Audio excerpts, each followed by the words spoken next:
আমার কাছে মনে হয় ভাপা পিঠা এমন একটা পিঠা যেটা না খেলে শীত যে এসে গেছে সেটা মনেই হয় না। এখানে নিয়েছি খেজুরের গুড়। গুড়গুলো গ্রেট করা হয়ে গেছে। পিঠার জন্য নিয়ে নিচ্ছি ফ্রেশ কোরানো নারিকেল। নারিকেলের সাথে একটা সাইডে গুড়টা রেখে দিচ্ছি।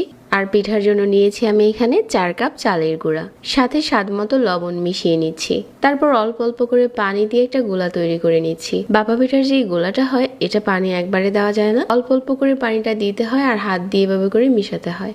এভাবে করে অল্প অল্প করে পানি দিয়ে আমি একটা জোর জোরে গোলা বানিয়ে নিচ্ছি। এখন এরকম একটা স্ট্রেনারে নিয়ে চেলে নিচ্ছি। এভাবে করে হাত দিয়ে ঘুরিয়ে ঘুরিয়ে চেলে নিচ্ছি। এখন আমরা পিঠা বানানোর জন্য আজকে এরকম একটা বাটি নিয়েছি। আপনার পছন্দ মতো যে কোনো বাটি দিয়ে পিঠাটা বানাতে পারেন। গুড় নারিকেল দিয়ে আপনার পছন্দ মতো পিঠা সাজিয়ে নিতে পারেন। এরকম একটা হাঁড়িতে আগে থেকে পানি ফুটিয়ে নিয়েছি। এখন পিঠাটা দেওয়ার পর ঢাকনা দিয়ে ঢেকে দিচ্ছি। 2 থেকে 3 মিনিট পর এই পিঠাটা হয়ে গেছে।